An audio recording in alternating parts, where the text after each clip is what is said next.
Good evening. You're now with me, Henny Gui, for TVS Nightline. Here are the headlines for tonight. The Sarawak government will launch a pilot project on August 1st to digitize the business registration process starting in Cebu and Kanawit. Prime Minister ANWAR challenged critics to table a no-confidence vote should they wish to take over Putrajaya, reaffirming the unity government's stability and focus on political and economic stability. On global updates, Japanese Prime Minister Shigeru Ishiba refused to resign after losing the upper house majority, citing political instability amid international tensions.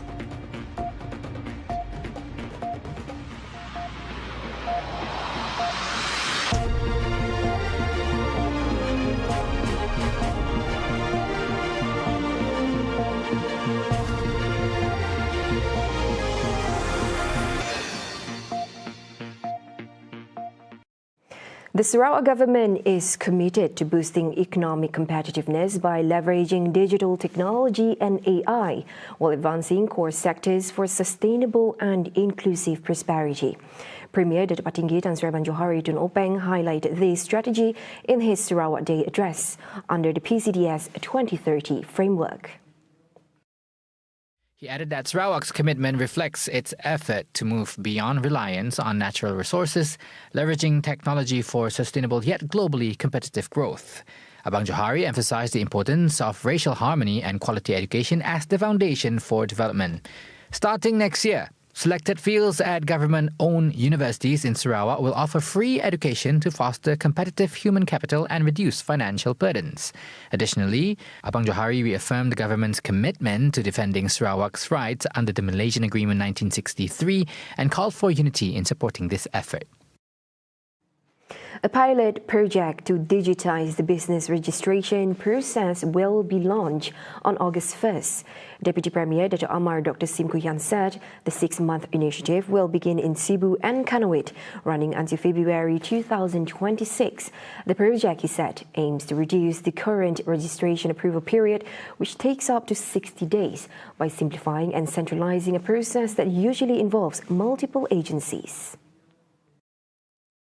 So we choose Cebu so that at least Cebu make a start. You just go to one-stop center, and from the 1st August onwards, so that those of you want to submit a few more days, you can wait lah. Wait for a few more days. The 1st August, so that for this initiative, that in which started by the Sarawak Transformation and Innovation Unit, the Premier's Department, and together with my ministry and Malaysian Production and Productivity Corporation, and to do all this for the next 6 months as a pilot study.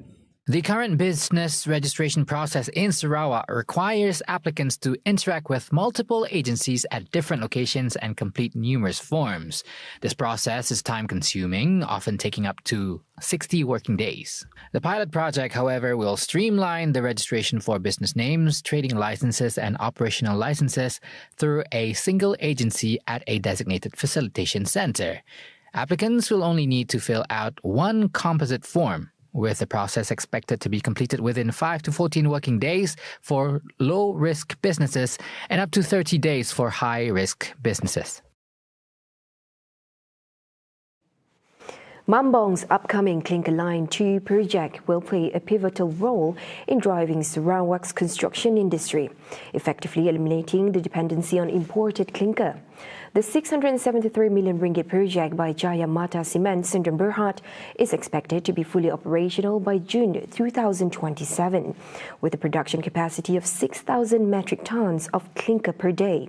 Its chairman, Dato' Mat Hassan Esa, stated that the facility will fully support any mega projects announced by the state government. Of course, as you understand, our Premier announced very big mega projects, several mega projects down the road. So we, as a responsible cement plant, take this challenge to produce internally our own cement sufficient enough to support the development process of the state. So no need for the state or other party to import the cement from outside party, because we internally we have enough production. Mad Hassan also disclosed that the facility will be equipped with green technology, featuring a waste heat recovery technology capable of generating up to 6 megawatts of electricity, as well as a high-quality dust filtration system. Now, with the new facilities, we're targeting to reduce to about 10, or probably less than 10 milligram. So when our staff visited the plant in China they already achieved dust emission rate of 1 milligram.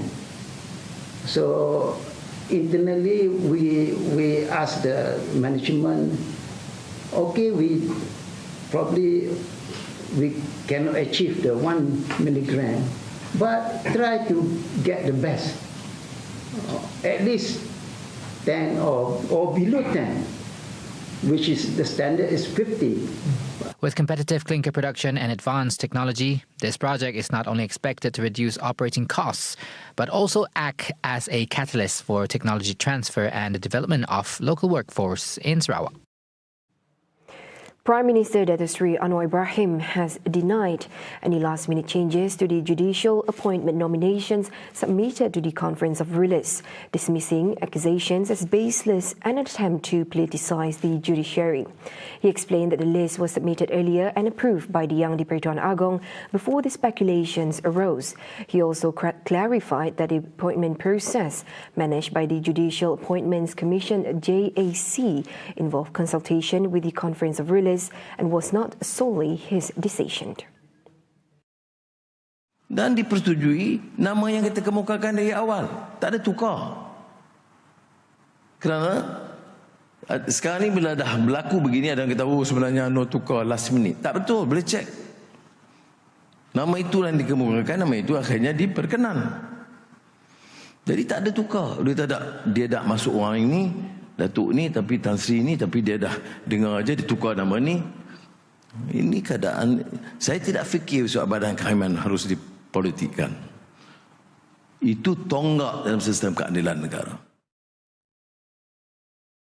Meanwhile, the Malaysian Communications and Multimedia Commission MCMC is investigating an individual suspected of posting extremely offensive comments on Facebook that touched on the royal institution regarding the issue of the appointment of the Chief Justice. MCMC announced today that the person's statement was recorded at the Kampung Melayu Subang police station in Selangor, and a mobile phone with a SIM card was also seized to assist in the investigation. Investigation is being conducted under Section 233 of the Communications and Multimedia Act 1998, which provides for a maximum fine of 500,000 ringgit or imprisonment for up to 2 years, or both if convicted. MCMC warns the public to use social media platforms ethically, prudently and responsibly. Meanwhile, Prime Minister Datuk Seri Anwar Ibrahim has challenged his critics to table a no-confidence vote in the parliament if they wish to take over the country's administration.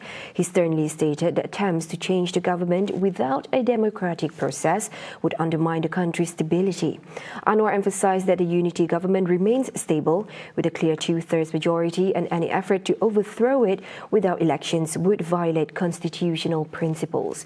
He reaffirmed that the focus remains on maintaining political and economic stability, while ensuring the continued confidence of investors and the public. Kalau ada usul hari ini hari pertama parlimen, saya tunggu usul undi tak percaya. Kalau ada majoriti, silakan. Maka Jemaah Menteri bunuh. Itu sistem kita. Diguna. Ni hari ni mula parlimen, tunggu. Kalau ada usul, undi tidak percaya kerana kita tidak ada cukup jumlah yang cukup. Tapi dia tahu tidak boleh. Earlier, Perikatan Nasional PN announced plans for a Turun Anwar or Dismiss Anwar mass rally on July 26, aiming to demand Anwar's resignation. The organisers claim they expect up to 300,000 participants, despite a similar protest in Shah Alam earlier this month, attracting only around 300 attendees. An empirical study on power separation between the Attorney General and prosecutors will be brought to the Cabinet meeting in the near future.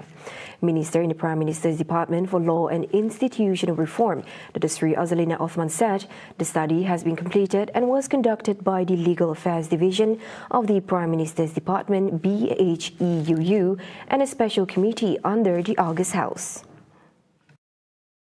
Ialah yang paling penting ialah kewujudan pemisahan pendakwaan raya AGPP tu, di mana bahagian haluan undang-undang bersama jawatankuasa di bawah Dewan Rakyat ini telah membuatkan kajian pada peringkat akhir, dah selesai dah. Ini sekarang kita nak bawa kepada mesyuarat kabinet. She stressed that the power separation is important to ensure prosecution can be conducted without any influence or pressure from another party. Hence, the ombudsman system will be developed in the second phase to improve and further strengthen the national justice system.